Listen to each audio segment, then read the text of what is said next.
សួស្តីមកទាំងគ្នាអញ្ចឹងសម្រាប់បងប្អូនយើងមួយចំនួនប្រហែលជាគាត់អត់ដឹងឬក៏ព័ត៌មានទាក់ទងមួយនឹងការប្រើប្រាស់ system គាត់អត់សូវបានឃើញបានជាគាត់ព្យាយាមប្រើប្រាស់នៅវិធីចាស់ហើយលំបាកបន្តមកអញ្ចឹងឥឡូវនេះបងប្អូនអាចប្រែប្រួលពីការប្រើប្រាស់ដោយកត់ដៃឬក៏បងប្អូនធ្វើការ note អីផ្សេងៗនៅខាងក្រៅណាហ្នឹងហើយមកប្រើម៉ាស៊ីននេះមួយគឺងាយស្រួលសម្រាប់បងប្អូនហាងកាហ្វេបងប្អូន restaurant ឬក៏បងប្អូន pub ហើយផ្សេងៗបងប្អូនអត់មានកន្លែងសម្រាប់យកដាក់ទូគិតលុយធំបែបនេះទេបងប្អូនអាចធ្វើការប្រើប្រាស់ឈុតនេះបានអញ្ចឹងឈុតនេះគឺងាយស្រួលសម្រាប់យើងធ្វើការចល័តតាមខ្លួនគិតលុយតាមតុក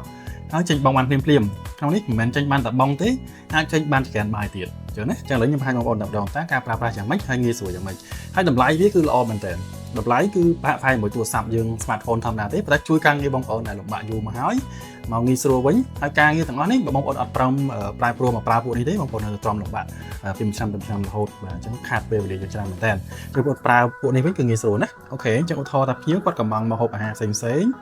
បងប្អូនជាពពួកគ្រឿងក្លែមឬក៏អីវ៉ាន់អីផ្សេងបងប្អូនអាចដាក់អីវ៉ាន់ចូលនឹងបានហើយការដាក់អីវ៉ាន់នេះបងប្អូនអាចថែមថយតាមតម្រូវការយើងបានណានឹ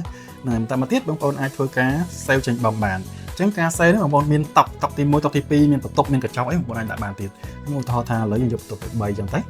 បាទបងប្អូនចេញបងឲ្យភ្ញៀវបានហើយបងប្អូនក៏អាច print ជា sticker ឬក៏ចេញជាបងសម្រាប់ឲ្យចក្រានបាយបានទៀតអញ្ចឹងឥឡូវនេះខ្ញុំ print ចក្រានបាយតែម្ដងបាទអញ្ចឹងយើងអាចទទួលកំងមួយភ្ញៀវហើយអាចបញ្ជាក់មួយភ្ញៀវបានគាត់កំងឲ្យខ្លះអាចទុកមួយភ្ញៀវមកស្លឹកបានហើយខ្លួនឯងអាច print មួយទៀតទៅឲ្យខាងចក្រានបាយអញ្ចឹងណាឥឡូវខ្ញុំ print មួយទៀតបាទយើង print មកស្លាប់ទៀតទៅសម្រាប់ឲ្យខាងចក្រានបាយអូខេចំនេះ confirm មួយភ្ញៀវតែគាត់យកអីខ្លះហើយមួយចំខាងណាគឺយើងឲ្យទៅខាងចក្រានបាយអញ្ចឹងវាមានហើយស្រាប់គេកំងក្រុមគ្រឿងក្លែមក្រុមភេសជ្ជៈក្រុមអីចឹងទៅអញ្ចឹងបងប្អូនអាចកាន់យកឲ្យពួកគាត់គឺធ្វើលឿនហើយអត់ចេះខុសទេបាទអញ្ចឹងគឺងាយស្រួលណាអញ្ចឹងបន្ទាប់ពីយើងធ្វើការកំងអីបានទៅហើយភ្ញៀវត្រូវការកាត់លុយគឺក៏ងាយស្រួលដូចគ្នាបងប្អូនគ្រាន់តែចូលក្នុងកម្មវិធីរបស់យើងវាដឹងស្រាប់ថាតុកលេខ3នេះអត់តាន់គិតលុយទេចេញពណ៌លឿងតុកផ្សេងនេះគឺគិតលុយរួចហើយបាទអញ្ចឹងគាត់គ្រាន់តែចូលក្នុងមុខងារហ្នឹងទៅទទួលលុយពីភ្ញៀវហើយ sale ចេញបងលុយឲ្យភ្ញៀវបានតែម្ដងបាទឥឡូវខ្ញុំ sale ចេញលុយឲ្យភ្ញៀវតែម្ដងបាទអញ្ចឹងបងប្អូនអាច print ចេញក្រៅបានហើយមានទូទាត់មួយធនាគារអាចភ្ជាប់មួយធនាគារបានទៀតណា scan លើអេក្រង់ហ្នឹងចេញបងបានភ្លាមទៀតដឹងថាទូទាត់លុយហើយនៅអត់បាច់សួរគ្នាទេអញ្ចឹងណាអូខេខ្ញុំសូមចេញបងមួយទៀតអានេះសម្រាប់បងប្អូនទៅការខ្ចប់អាចដាក់ខ្ចប់ផ្ញើបានតាមក្រុមហ៊ុនដឹកបានបាទអូខេយើង print មួយទៀតទៅ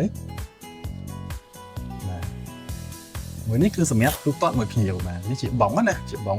មួយភ្ញៀវអស់លុយប៉ុន្មានទៅអាប់លុយប៉ុន្មានអីប៉ុន្មានបាទសរុបឲ្យបានអីខ្លះគឺងាយស្រួលហើយពួកនេះប្រើกระดาษតូចប៉ុណ្ណឹងกระดาษវិញអញ្ចឹងបងប្អូនងាយស្រួលដាក់តាមខ្លួនហើយយើងអាចគិតលុយតាមតុកនីមួយៗបានអត់ចាំបាច់មាន space ធំដូចពួកលើតុកបែបនេះទេបងប្អូនឃើញទេអញ្ចឹងពួកនេះប្រើ space ធំតែការមានតុក cashier ទៅការមានអីទៅប្រើបានតែពួកនេះអត់ទេអត់ត្រូវការដោតភ្លើងជាប់អត់ត្រូវការមាន Wi-Fi បាទ Wi-Fi អាចដាក់ SIM ក្នុងបានណាបើបងត្រូវការប្រើ SIM បានតែបើសិនជាអត់ត្រូវការប្រើ SIM ទេអាចជាប់មួយ Wi-Fi បានពួកនេះត្រូវការមានអ៊ីនធឺណិតបានប្រើបានណាគាត់ថាមិនចាំបាច់តែមាន Wi-Fi ទេឲ្យតែមានអ៊ីនធឺណិតមកតាម SIM ក៏បានតាមផ្លូវណាក៏បានណាអញ្ចឹងចល័តតាមខ្លួនបានទៀតអញ្ចឹងងាយស្រួលណានឹងងាយស្រួលហើយចំណាយតិចតម្លៃវាប្រហែលមួយនឹងទូរស័ព្ទទេប៉ុន្តែអាចដោះស្រាយការងារបងប្អូនដែលលំបាកយូរឆ្នាំហើយមកកាន់ភាពងាយស្រួលវិញហើយការលំបាកនេះដោះស្រាយតែម្ដងបងប្អូនទៅរហូតបានបើកហាងច្រើនក៏បានដែរអាចគ្រប់គ្រងហាងបងប្អូនតាមទូរស័ព្ទយើងហាងទី1ហាងទី2លក់បានអីបាទបិទបញ្ជីបុគ្គលិកអីគឺងាយស្រួលមែនតើអញ្ចឹងអរគុណច្រើនចំពោះការទស្សនាហើយសម្រាប់បងប្អូនចាប់អារម្មណ៍ម៉ាស៊ីនចល័តមួយនេះអាចទៅមកក្រុមការងាររបស់យើងខ្ញុំបានទៅជាមួយនឹងតម្លៃទៅជាមួយនឹងការប្រើប្រាស់តម្រូវការហាងផ្សេងហាងបងប្អូនជាហាងកាហ្វេ restaurant ឬក៏បងប្អូនជាហាងផ្សេងតម្រូវការសួរនាំលម្អិតផ្សេងអាចទៅក្រុមការងារយើងបានតាម Telegram ឬក៏ Messenger ក្នុង page នេះតែម្ដង